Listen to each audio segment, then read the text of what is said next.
Olá, mineradoras, tudo bem com vocês? Hoje nós estamos aqui para oficialmente, começarmos o livro de Colossenses, o estudo de Colossenses. E eu queria, antes de mais nada, dizer que eu estou muito feliz de estar aqui compartilhando a palavra de Deus com vocês. Queria também deixar alguns recados, falar para vocês que aqui na descrição desse vídeo estão aquelas indicações de Bíblia que eu coloquei para vocês, né? E vocês podem aproveitar para começar já o estudo, né, separando um caderninho, caneta, Bíblia, né, e algumas indicações eu deixei para vocês de Bíblias que eu uso, tá, e que eu indico com espaço para anotação também, se vocês quiserem. Então, eu também gostaria de pedir para vocês curtirem esse vídeo, compartilha com um grupo de irmãs da sua igreja, compartilha com família, né, compartilha com amigas, porque esse estudo que nós vamos fazer, nós vamos ler cada versículo, vai ser explicado cada versículo, né, e nós vamos realmente minerar o texto, nos aprofundar na palavra de Deus, e eu quero que cada vez mais, né, esse estudo ele possa chegar a mulheres sedentas da palavra de Deus e que também anseiam conhecer mais da Bíblia, tá? Então, vou deixar essa missão aí para você e pedir para você curtir esse vídeo, não deixar de curtir e para que mais pessoas possam conhecer o canal, tá bom? Então, vamos dar início. Eu queria que vocês lessem comigo. Vou ler o texto hoje e vou focar nos versículos de 1 até o 14, tá? Então, essa é a primeira parte que nós vamos dar início. Eu gostaria de começar lendo com vocês. A versão que eu estou utilizando e vou utilizar durante todo o estudo é a NVI, tá? Então, vamos fazer a leitura. Capítulo 1, versículo 1 diz assim: Paulo, apóstolo de Cristo Jesus, pela vontade de Deus, e o irmão Timóteo, aos santos e fiéis irmãos em Cristo que estão em Colossos. A vocês, graça e paz da parte de Deus, nosso Pai e do Senhor Jesus Cristo. Versículo 3. Sempre agradecemos a Deus, o Pai de nosso Senhor Jesus Cristo, quando oramos por vocês, pois temos ouvido falar da fé que vocês têm em Cristo Jesus e do amor que têm por todos os santos. Por causa da esperança que lhes está reservada nos céus, a respeito da qual vocês ouviram por meio da palavra da verdade, o Evangelho, que chegou até vocês. Por todo o mundo, este Evangelho vai frutificando e crescendo, como também ocorre entre vocês, desde o dia em que ouviram e entenderam a graça de Deus em toda a sua verdade. Versículo 7. Vocês o aprenderam de Epáfras, nosso amado cooperador fiel ministro de Cristo para conosco, que também nos falou do amor que vocês têm no Espírito. Por essa razão, desde o dia em que ouvimos, não deixamos de orar por vocês e de pedir que sejam cheios do pleno conhecimento da vontade de Deus, em toda sabedoria e entendimento, e isso para que vocês vivam de maneira digna do Senhor e em tudo possam agradá-lo, frutificando em toda boa obra, crescendo no conhecimento de Deus e sendo fortalecidos com todo o poder, de acordo com a força da sua glória, para que tenham toda a perseverança e paciência com alegria, dando graças ao Pai que nos tornou dignos de participar da herança dos santos no reino da luz. Pois ele nos resgatou do domínio das trevas e nos transportou para o reino do seu Filho amado, em quem temos a redenção, a saber, o perdão dos pecados. Então, antes da gente começar, eu gostaria de fazer uma oração para a gente pedir a Deus, que traga esse entendimento, essa clareza, que abra os nossos entendimentos. Então, vamos orar. Senhor Deus, Pai querido, Deus amado, obrigada, Senhor, por mais esse momento em que estamos aqui. Obrigada, Pai, por cada mulher que está vendo esse vídeo, Pai, que o Senhor possa tocar no coração, que o Senhor possa abrir o entendimento, que nós possamos cada vez mais, Pai, entender de profundidade a Tua palavra, que possamos, Pai, obter a sabedoria e cada vez mais, Pai, ansiar em conhecer o Senhor. Mais uma vez eu te peço as Tuas bênçãos e peço que o Senhor esteja à frente sempre, Pai, das nossas vidas e que possamos reter e guardar tudo aquilo, Pai, que será ensinado aqui neste canal. Que que o Senhor possa, Pai, utilizar a minha vida e também, Pai, trazer todo o entendimento e fé para as pessoas que estão ouvindo. Em nome de Jesus que eu oro e agradeço. Amém. Então, meninas, eu vou começar aqui explicando cada versículo, né? É um texto longo, né? Porém, nós vamos minerar certos versículos, tá? Então, eu vou me aprofundar em alguns a gente não vai se aprofundar tanto, tá? Então, essa é a ideia, trazer realmente ensinamento em cima de cada texto, tá? Então, essa primeira parte, Paulo, ele já inicia falando, nós já vemos aqui no versículo 1, Paulo, ele falando que ele foi designado apóstolo, não por homens, mas pela própria vontade de Deus, né? Então, nós vemos aqui que Paulo, ele, de certa forma, ele prova, né, ele quer realmente provar ali a sua autoridade como apóstolo. Então, quando ele fala que ele foi designado apóstolo, né, pela vontade de Deus, é para que nenhum irmão tivesse dúvida com relação à sua missão, que foi designada por Jesus, né? E a história de Paulo, para quem não conhece, está em Atos 9, do 1 ao 22, onde ele tem esse encontro com Jesus. Então, se você não conhece, você pode ir lá em Atos 9, que vai estar a história de Paulo, tá bom? Então, nós vemos aqui também uma humildade muito grande nesse apóstolo, né? Nós vamos ver que ele deixou muito bem claro, né, que ele não se intitulou por homens, mas que ele foi chamado pelo próprio Deus. E apóstolo, o significado de apóstolo quer dizer mensageiro ou enviado. E isso nos ensina muito, né? Quando nós vemos a atitude de Paulo, quando nós vemos que ele deposita, né, a missão dele, o chamado dele por Deus, porque Deus foi quem o chamou, nós vemos ali uma humildade em Paulo, em uma pessoa que se doou tanto, né, pela igreja.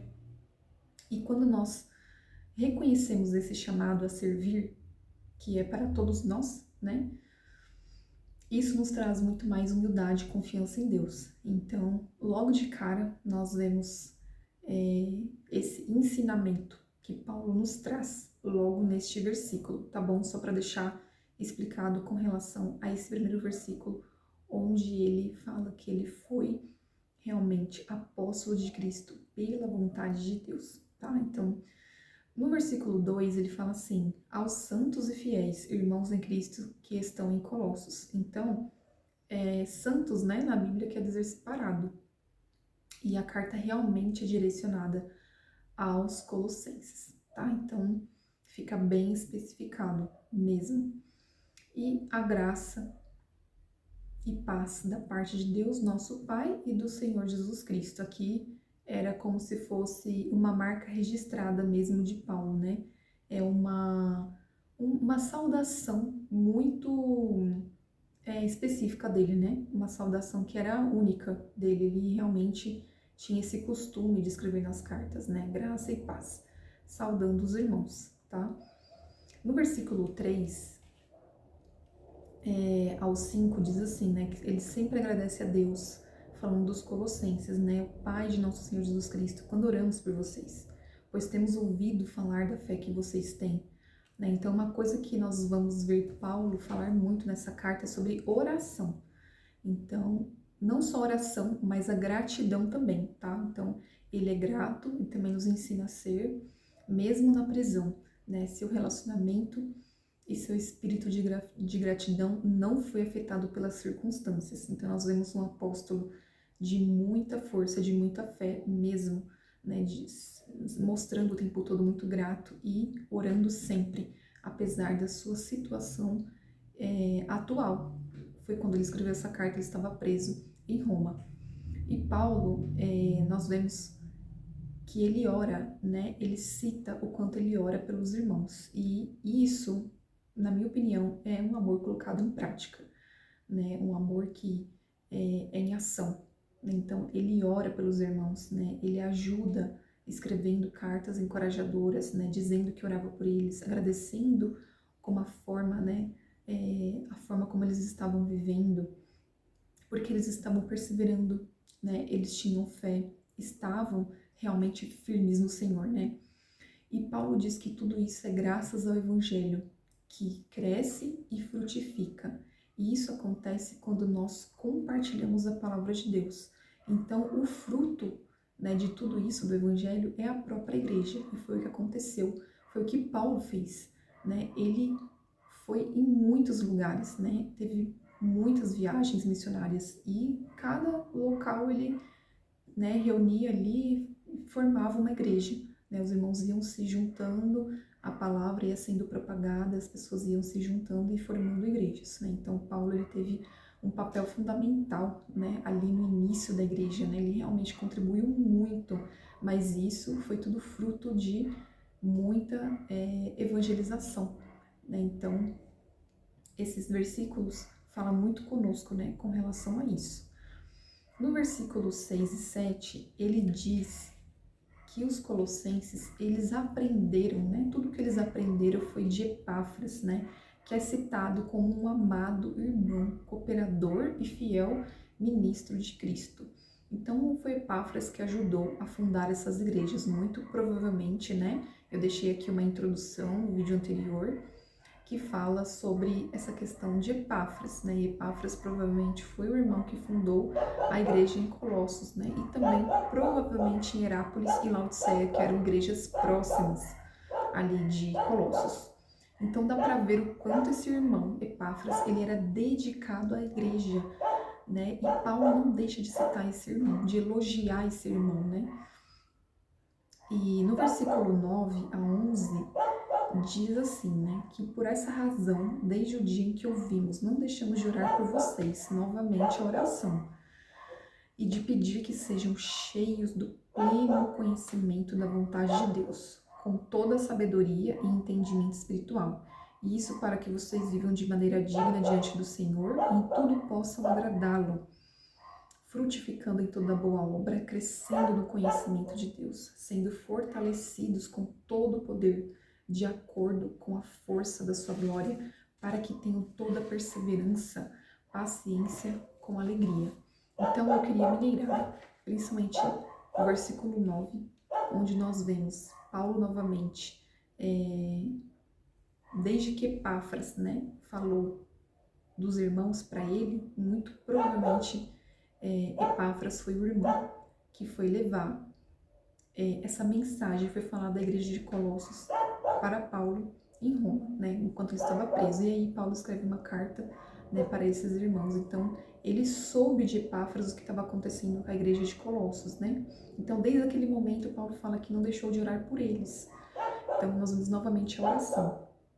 Paulo orava por eles, mesmo sem nunca os ter conhecido. Isso é muito amor, né, pela igreja. E aí o pedido a Deus era que eles fossem cheios do quê? Nós vemos aqui a primeira coisa que Paulo pede, que é o desejo de Paulo, para que os irmãos fossem cheios do pleno conhecimento da vontade de Deus. E eu queria mirar esse versículo dizendo para vocês que do grego epignosis refere-se a um conhecimento profundo. Então, epignosis é o pleno conhecimento. Pleno conhecimento é um conhecimento profundo, né? Exato e pleno. Ele não é superficial. É uma forma assim intensificada em contraste ao gnosticismo, que significa conhecimento. Então, trata-se de um dom e uma graça do Espírito Santo. Aquele livro que eu indiquei para vocês, do Hernandes Dias Lopes, que é um expositivo, ele diz assim, tem uma frase que eu gostei bastante, que ele fala assim: a vida cristã não pode ser vivida na dimensão da mediocridade. Quando falamos de plenitude, é algo grande, profundo e caudoso, né? Então, a oração de Paulo é que os colossenses fossem cheios, né? Cheios desse pleno conhecimento, que é a vontade de Deus. E é o desejo, com certeza, de Deus para todos nós, que nós sejamos cheios do pleno conhecimento, que nós alcancemos esse pleno conhecimento da vontade de Deus, que nós saibamos quem é Deus, né, e a sua vontade. Então, como nós podemos, né, alcançar essa plenitude desse conhecimento de Deus? A vida cristã, nós sabemos que é uma jornada, né, que deve ser de crescimento constante. Então, envolve muita oração, né, tempo com Deus, estudo da palavra, que é o que nós estamos fazendo aqui agora, né, nós estamos nos aprofundando, nós estamos lendo o texto, estamos nos aprofundando, procurando conhecer o que Deus quer dizer, né, o que Paulo quer dizer aqui para nós. Então, é o estudo da palavra, né, é entrega, são renúncias, obediência, né? E como diz em Oséias 6,3, então conheçamos e prossigamos em conhecer o Senhor. É uma vida constante de busca, não é só um dia ou outro, né? Mas todos os dias ali na presença de Deus, para que a gente conheça cada vez mais, sejamos cheias, né, desse pleno conhecimento de Deus. Então é o que Deus quer para nós, nos encher, que possamos nos dedicar todos os dias a buscar com intensidade o Senhor, a tirarmos tempo, a priorizá-lo, né, na nossa vida. Então esse é o desejo de Deus. E quando ele fala que em toda a sabedoria, né, depois do pleno conhecimento da vontade de Deus, ele fala com toda a sabedoria e entendimento espiritual. A sabedoria é o quê? É uma capacidade de aplicar esse conhecimento da vontade de Deus correta no dia a dia, né? E o entendimento espiritual é uma percepção dada pelo próprio Espírito Santo, que vai além da lógica humana. Então, o pleno conhecimento de Deus, a partir do momento que a gente vai conhecendo, que a gente vai lendo, que a gente vai se dedicando, Deus vai dando esse entendimento e vai derramando essa sabedoria sobre nós, né? E a capacidade, a sabedoria que Ele nos dá, é a capacidade de a gente colocar em prática, né? E o entendimento é uma percepção do Espírito Santo, né? Do próprio Espírito de Deus.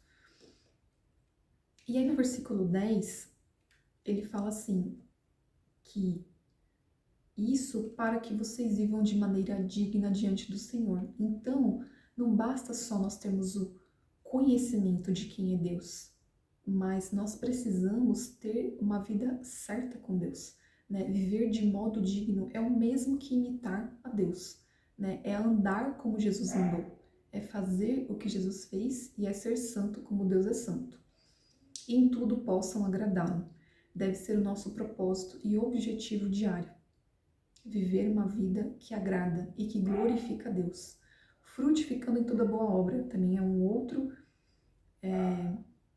uma outra questão que Paulo cita aqui. Frutificando em toda boa obra.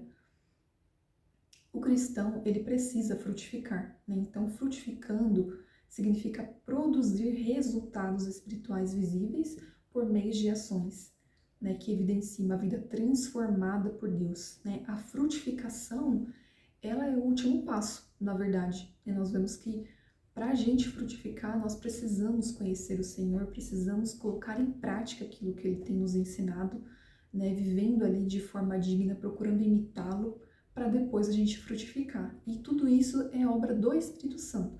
Não não é pela nossa própria capacidade, né? Então, é uma vida de busca ao Senhor, né? Vivendo em obediência, buscando a Deus, buscando esse pleno conhecimento da vontade de Deus, nós vamos colocando em prática e os frutos com o tempo. Deus vai transformando a nossa vida, né? Então, é um processo. Por isso que a vida cristã, como eu falei, é uma jornada, né? Mas nós não podemos desistir. Temos que continuar perseverando, buscando a Deus e tendo o objetivo em tudo agradá-lo, né? E frutificar para a sua honra e para a sua glória. Que a nossa vida possa ser um testemunho vivo, né, daquilo que Deus tem feito em nós. E mais pessoas possam conhecer a Cristo através de nós, né? Então esse é o grande X da questão da nossa vida, né? Onde Deus quer trabalhar em nós e para que Ele seja glorificado e que a nossa vida seja um testemunho vivo. No versículo 11, ele fala assim, sendo fortalecido com todo o poder, de acordo com a força da sua glória, para que tenham toda a perseverança e paciência com alegria. Então é somente com a força vinda de Deus, com o seu poder sobre nós, que nós vamos conseguir perseverar. E eu também queria mineirar um pouco falando sobre a perseverança. A perseverança, ela significa paciência para suportar situações difíceis. Perseverança é paciência em ação. Então não é esperar sentado, né, que Deus faça alguma coisa.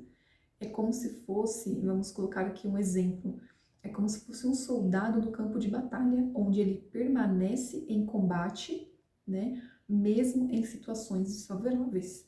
Ele não fica parado, mas ele permanece ali combatendo, ele permanece guerreando, né, não parado. Então, é um significado aqui de perseverança que talvez você nunca tenha ouvido, e quando eu estava estudando também, né, foi muito novo para mim, mas é isso, a perseverança, ela é a paciência em ação. Então, resumindo aqui, Paulo ele agradece e ora para que os colossenses fossem cheios, né, desse pleno conhecimento, com toda a sabedoria, entendimento, para então viverem de maneira digna e agradar a Deus, frutificando em toda boa obra. É uma consequência, né, como eu falei, a frutificação.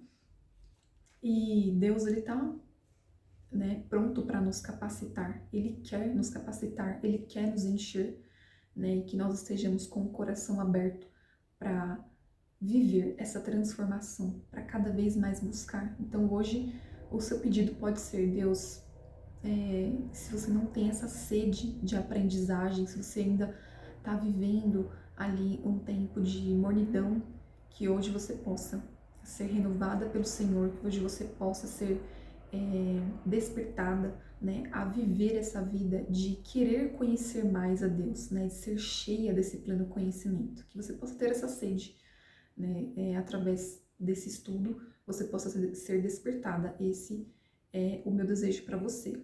E para a gente finalizar, os versículos 12 a 14, Paulo, ele lembra que é graças a Deus, ao Pai, que nós temos uma herança eterna.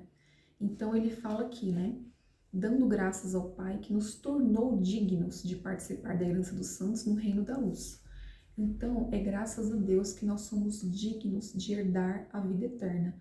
A nossa vida deveria ser um eterno hino de gratidão a Deus, pelo que Deus fez por nós e ainda pelo que Ele fará, né? Porque nós estamos ainda aguardando o restante da promessa do Senhor, né? Que é a vida eterna. E se nós olharmos para trás e lembrarmos, né, de onde Deus nos tirou, seremos eternamente filhas gratas ao Senhor. Para nós é um privilégio nós sermos co-herdeiras, né, com Cristo, de sermos herdeiras dessa vida eterna que Deus tem preparado para nós. No versículo 13 a 14, Deus, ele pagou um preço altíssimo pela nossa redenção, né? Então ele nos resgatou da mão do inimigo, da morte para a vida e das trevas para o seu reino, que é o que fala aqui no 13, ele nos resgatou do domínio das trevas e nos transportou para o seu reino, né, do seu Filho amado, em quem temos a redenção, a saber, o perdão dos pecados. Então, Deus, ele nos perdoou por intermédio de Cristo. Então, o perdão, ele removeu a barreira, né, que havia entre nós e Deus. Fomos perdoadas. Então, olha só que maravilhoso. Nós sabemos que nós somos perdoadas todos os nossos pecados, os passados, o presente e o futuro. A nossa dívida foi paga, foi cancelada, né? Então, hoje nós somos livres em Cristo, nós somos salvas, somos perdoadas, redimidas por conta de tudo que Deus fez por nós. Graças a Deus por isso. É graças a Ele. A nossa gratidão, nosso coração deve transbordar de tanta gratidão por Deus ter feito isso. Nós não poderíamos fazer nada, né? Nós não temos essa capacidade, nunca poderemos pagar, né, o que Deus fez por nós, e realmente o que vale a pena é vivermos para Deus, né, e sabendo que um dia nós iremos herdar essa vida eterna. Que grande alegria, não é mesmo? Então, o perdão, ele nos deu um direito a um novo caminho de relacionamento com Deus, né? Nós fomos transferidas de réus para o status de filhas amadas. continuamos pecadoras, mas agora redimidas. Então, que possamos viver cada vez mais, como eu falei, felizes, né, vivemos alegres, né, e livres, né, lembrando sempre do Senhor, do que Ele tem prometido a todas nós, né, e que nós somos muito amadas por Deus, tá? Então, hoje é isso, nós ficamos aqui no versículo de 1 a 14, e que Deus te abençoe, um abraço, fique com Deus.